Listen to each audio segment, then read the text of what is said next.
Assalamualaikum warahmatullahi wabarakatuh. Bertemu kembali dengan cerita misteri Satria. Kali ini saya akan bercerita di episode ke-18. Cerita ini adanya terjadi setelah ayahanda saya, bapak saya meninggal dunia. Kurang lebih sekitar beliau meninggal pada tanggal 12 Februari 2015. Ini kejadian di bulan Februari akhir di 2015 tersebut. Kita habis meninggal itu kan, saya walaupun sudah ada rumah dinas, kita masih sering bolak-balik ke rumah ibu saya di Jalan Belimbing, Depok Jaya. Itu suatu malam kita kan nginep tuh, bareng-bareng nginep malam. Udah jam 10-11 gitu kita tidur kan. Nah, biasanya kan kalau saya lupa untuk buang air kecil dulu tuh, atau saya belum sholat isya malam-malam itu, ya terbangun lah sekitar jam 12:30 tuh saya bangun dan ambil wudhu kan ya, ambil wudhu malam. Kemudian tempat mama tuh kan ada musola ya, ada musola kecil.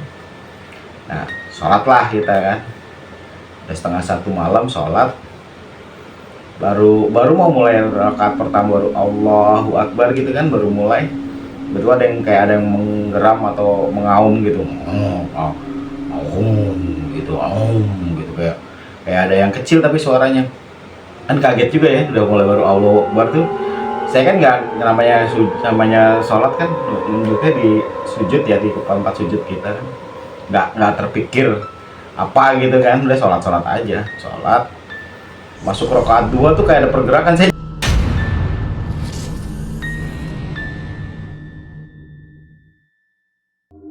sholat masuk rakaat 2 tuh kayak ada pergerakan. Saya juga agak nggak konsentrasi ketika sholat di rakaat kedua. Di samping kiri saya ada pergerakan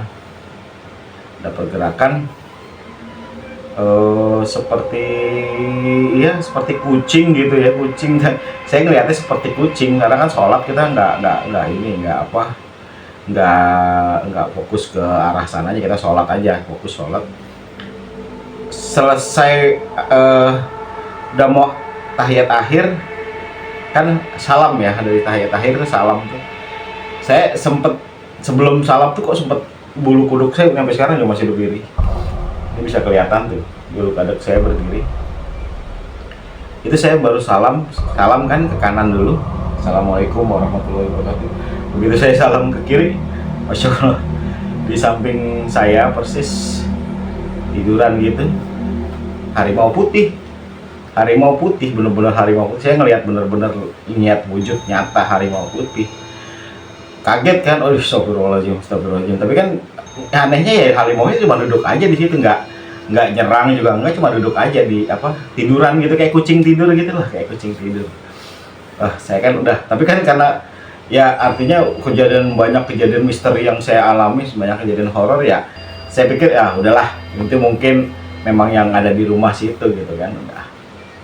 Udah oke, saya diem aja dah. Udah pagi, sholat subuh, saya sholat subuh. Habis sholat subuh, sama pas sholat subuh juga masih ada juga. Tapi ya udahlah, saya nggak mau cerita ini, baru saya ceritakan lah. Saya bukan ceritakan, tapi saya udah cerita sama ibu saya.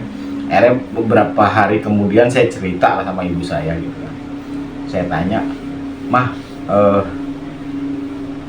ada harimau putih di sini ya?"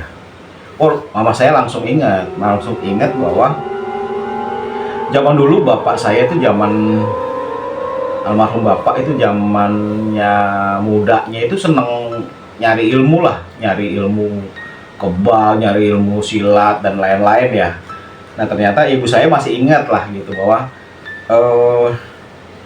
beliau itu nyimpen namanya kulit macan, kulit harimau yang potongan kecil. Saya ingat tahu itu, "Mah," saya bilang, "kalau emang ada kayak gitu tolong dibuang aja, takutnya hal-hal kayak gini ya mengganggu lah semua dan lain-lain." Nah, dicarilah pada saat itu. Mama masih ingat, ibu saya masih ingat banget. Kalaupun diceritakan masih ingat banget, dan beliau yang tahu lah, di lemari dibongkar.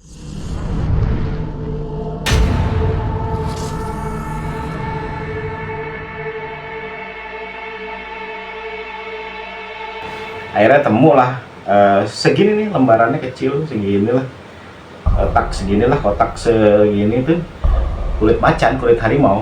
Jadi diambil, akhirnya karena pada saat itu kita nggak berani ngebuang juga, karena kita akhirnya ketemu ke Pak De saya, almarhum Pak De saya juga, namanya Pak De Budi Santoso. Kita titipkanlah benda itu, saya bukan titipkan, kita buang, minta tolong beliau untuk membuang benda tersebut. Nah, semenjak kejadian tersebut ya sholat aman-aman aja. Jadi memang kayaknya itu benda itu ngikut lah di dalam apa, memang kalau itu kan karena dia peninggalan dari guru-gurunya bapak. Jadi dulu itu guru silat di Puncak Tidar. Dulu bapak itu sering ikut silat-silat lah di Magelang. Itu ada Gunung Tidar namanya. Nah itu akhirnya udah dibuang lah. Jadi sampai hari ini kejadian ada, kan mama juga udah pernah ketemu juga dengan makhluk itu. Jadi artinya setelah bapak tiada mungkin nggak ada yang ngurusin atau nggak ada yang itunya, akhirnya dibuang. Akhirnya kita buang, kita kasih ke Pak D yang biar bisa buang. Beliau yang, ya beliau kan orang cukup bisa lah, karena Pak D saya itu sama lah dia, kalau dia lebih ini lagi karena punya perguruan silat. Jadi setelah itu, setelah dibuang oleh Pak De saya, ya alhamdulillah sampai hari ini ya nggak ada lagi untuk urusan itu, karena memang sumbernya dari situ. Begitu teman-teman cerita apa di episode ke-18.